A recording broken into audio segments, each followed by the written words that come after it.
Hello friends, welcome back to my channel moms kitchen with Ruby. আজ আমি আপনাদের জন্য নিয়ে এসেছি কাতলা মাছের একটা নতুন রেসিপিটা হচ্ছে সর্ষে কাতলা।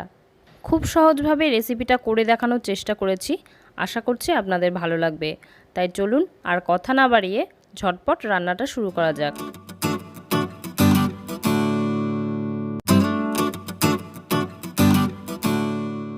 রান্নার জন্য এখানে আমি গাদাপেটি সমেত 6টি কাতলা মাছের পিস নিয়ে নিয়েছি। মাছটাকে প্রথমেই লবণ আর হলুদ মাখিয়ে নেব। রেসিপিটা আমি কাতলা মাছ দিয়ে করে দেখিয়েছি, আপনারা চাইলে যে কোনো বড় মাছ যেমন রুই, মিরিক, ভেটকি এই জাতীয় যে কোনো বড় মাছ দিয়েই করতে পারেন, খেতে কিন্তু অসাধারণ লাগে। মাছে লবণ হলুদ মাখিয়ে নিয়েছি। এবার একটা প্লেটে একটা পেঁয়াজ 4 টুকরো করে নিয়েছি একটা টমেটো, কয়েক কোয়া রসুন, 2টো কাঁচা লঙ্কা আর হাফ ইঞ্চি মতো আদা। এবার সব কিছুকে একটা মিক্সিং জারে দিয়ে খুব ভালো করে এর একটা স্মুথ পেস্ট তৈরি করে নেব।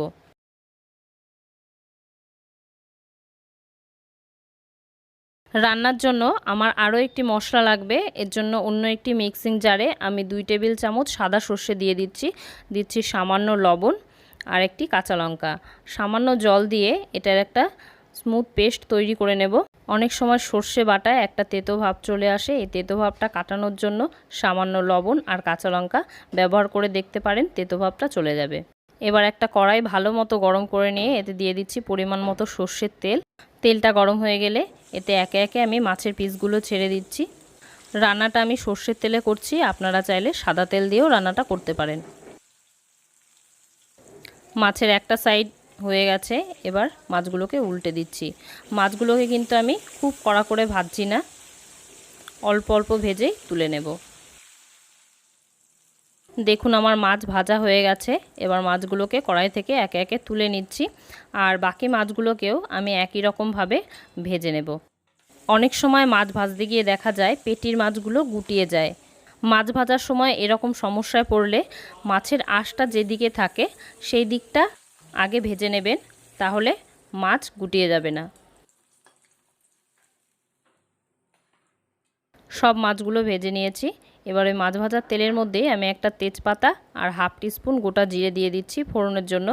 ফোড়নটা খুব ভালো করে ভেজে নিয়ে এর মধ্যে আগে থেকে করে রাখা মশলার পেস্টটা দিয়ে দিচ্ছি 1 টিস্পুন জিরে গুঁড়ো, 1 টিস্পুন ধনে গুঁড়ো, 1 টিস্পুন হলুদ গুঁড়ো আর 1 teaspoon Kashmiri red chilli powder.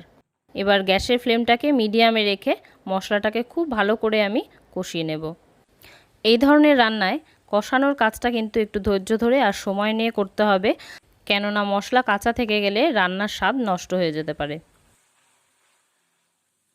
দেখুন আমার মশলা কষানো হয়ে গেছে, মশলা থেকে তেল বেরোতে শুরু করেছে আর মশলার কাঁচা গন্ধ চলে গেছে। এবার এতে 2.5 কাপ মতো গরম জল দিয়ে জলটা ফুটে ওঠা পর্যন্ত অপেক্ষা করব। ঝোলটা ফুটে গেছে। এবার এতে স্বাদমতো লবণ আর আগে থেকে ভেজে রাখা মাছগুলো অ্যাড করে দিচ্ছি, আর গ্যাসের ফ্লেমটাকে মিডিয়ামে রেখে 6 মিনিট মতো রান্না করে নেব। রেসিপিগুলি ভালো লাগলে অবশ্যই একটি লাইক করবেন, আর আপনি যদি আমার চ্যানেলের নতুন বন্ধু হয়ে থাকেন তাহলে অবশ্যই করে চ্যানেলটি সাবস্ক্রাইব করে চ্যানেলের পাশে থাকবেন। পাশে থাকা বেল আইকনটা প্রেস করে দেবেন, এতে করে যখনই আমি নতুন কোনো ভিডিও আপলোড করব সেটা সবার আগে আপনার কাছে পৌঁছে যাবে। 6 মিনিট হয়ে গেছে। এবার এর মধ্যে সর্ষে বাটাটা আমি অ্যাড করে দিলাম। এবার একটা খুন্তির সাহায্যে সব কিছুকে খুব ভালো করে মিশিয়ে নিয়ে আরও 4 মিনিট মিডিয়াম ফ্লেমে রান্না করে নেব।